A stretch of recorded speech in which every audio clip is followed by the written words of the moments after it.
Day 30 without sleep, you're $40,000 richer. Running 3 jobs nobody else could survive. No burnout, no breaks. Just pure, non-stop output, the perfect employee evolution forgot to put a limit on. Then, on day 31, you look in the mirror, and you don't recognize the face looking back. This isn't fiction. It happened on camera. Back in 1964, evolution built you an off switch. Tonight, we're ripping it out. Meet Randy Gardner. In 1963, this 17-year-old stayed awake for 11 days straight.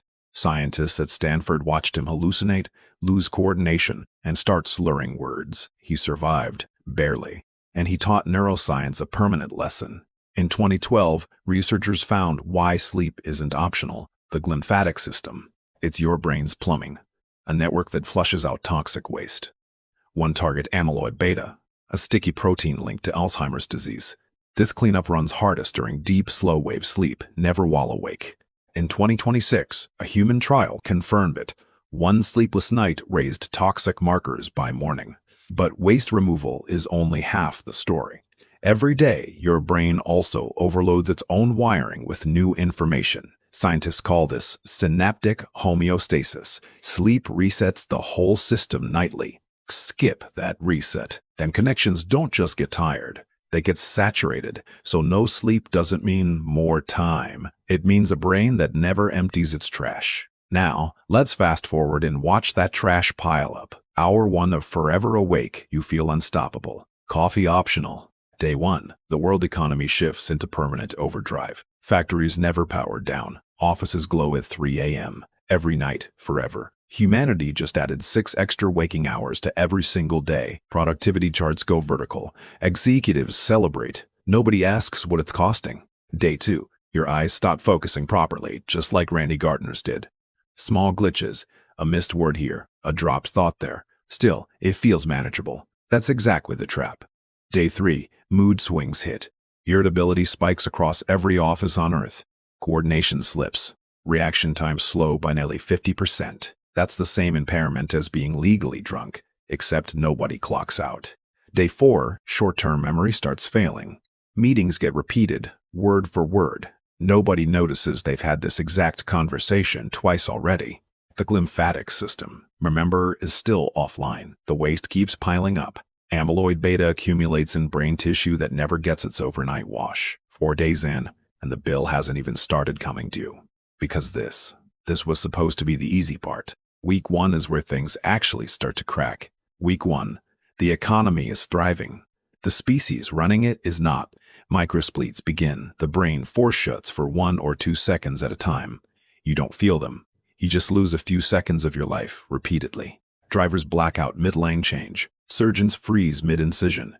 One night without sleep already quadruples microsleep episodes in real recorded studies. Now imagine that every single night, for every single person, forever. Week 2, hallucinations stop being occasional. They become background noise. Street signs turn into people. Shadows start moving on their own. This is exactly what happened to Randy Gardner, just multiplied by 8 billion. Blood sugar regulation collapses. A single week of short sleep can mimic prediabetes. Immune systems weaken. Every minor illness becomes a major outbreak. Month 1, paranoia sets in, citywide, then countrywide, then everywhere. Hospitals overflow. Not with the virus, but with the version of us that broke first. And the economy, still running.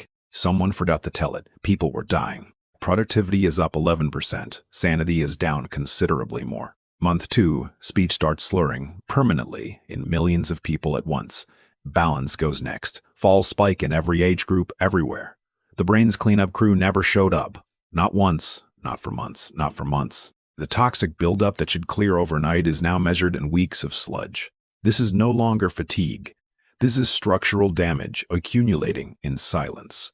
And silence, it turns out, was the loudest warning sign of all. Month 3. This is where the extrapolation stops being uncomfortable and starts being fatal. Somewhere on Earth, a real disease already runs this exact simulation. It's called fatal familial insomnia, a mutation that steals a person's ability to sleep forever. Patients survive an average of 18 months. Then their brains simply stop holding together. Now imagine that mutation isn't rare anymore. Imagine it's the new human default. Early onset dementia stops being a diagnosis. It becomes a birthday present, arriving right on schedule.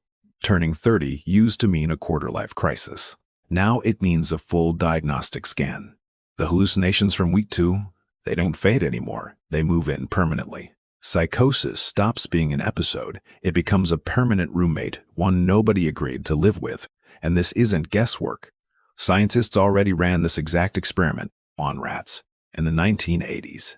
Every rat kept fully awake, ate more food than ever, and every single one of them still died. Average time to death, 2.5 weeks, no poison, no injury, just zero sleep. Scientists still don't know the exact cause. The body just gave up the job of staying alive. If humans followed the same curve, month 1 would already be humanity's funeral month. The economy that never slept, it just ran out of people to run it. Productivity charts don't just flatten, they go completely, permanently silent. This is the version of unlimited productivity nobody put in the pitch deck. So here's the uncomfortable question. Why didn't evolution just remove sleep and save us the trouble? For millions of years, sleeping meant lying defenseless while predators walked past. And yet sleep survived every single evolutionary edit. That should tell you something. If it wasn't worth the risk, evolution would have deleted it in the first 10,000 generations. Here's the real science behind why. Your brain isn't just resting. It's actively rewriting itself. Every waking hour, learning strengthens millions of connections. That strength has to go somewhere. Scientists call this the synaptic homeostasis hypothesis. Sleep is the nightly discount sale on your own neurons. Without that nightly discount, every connection stays at full price forever. Eventually, nothing new fits. That's the twist. Sleep isn't downtime stolen from your life. It's the maintenance fee your life was always charging. Sleep researcher Matthew Walker put it bluntly. Humans are the only species that deprive themselves of sleep for no real gain. Every other animal on this planet sleeps because its body simply won't let it choose otherwise. Even jellyfish sleep. Creatures with no brain at all still shut down on a schedule. If sleep were optional, jellyfish would have skipped it a billion years ago. They didn't. So the real twist isn't that evolution forgot to remove sleep. It's that nothing could survive without it. Which means the world we just built, the one with no off switch, was never survivable to begin with. It wasn't a productivity hack. It was a slow-motion extinction event wearing a business suit.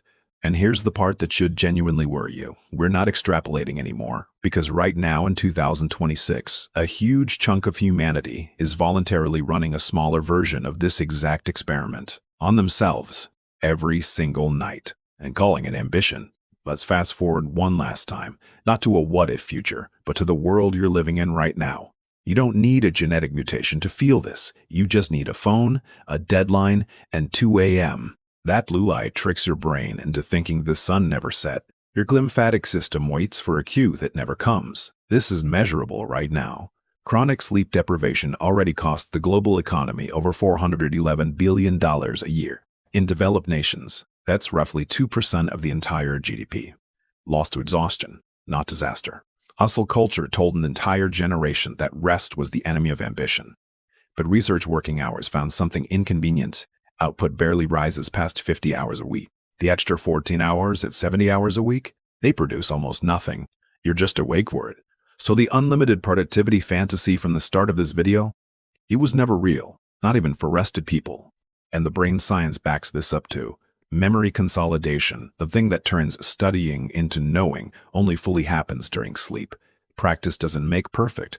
Practice, followed by a full night of sleep, makes perfect. Here's an uncomfortable question to sit with. How many hours did you sleep last night? And be honest, was it actually rest or just your phone glowing next to your face until you passed out? You don't need a prion mutation to feel like Randy Gardner on day 5. Most people just need one bad week. The good news, unlike this entire video, your off switch still works. You just have to actually use it. Every night you actually sleep is one more night your brain gets to take out its own trash. That's not laziness. According to every piece of evidence in this video, that's basic species maintenance. So tonight, when you're tempted to scroll for just 5 more minutes, remember the rats. They didn't get 5 more minutes, they got 2.5 weeks, and it still wasn't enough. If this rewired how you think about your bedtime tonight, that's exactly the point of Rough Humans. Subscribe if you want to keep asking, what if? The answers are usually stranger than fiction. And drop a comment, what other human trait do you wish evolution had made optional? We already covered a world with no moon. Sleep was next. Yours could be the one after that. Now go turn off your phone Your glymphatic system has a lot of cleaning to catch up on tonight.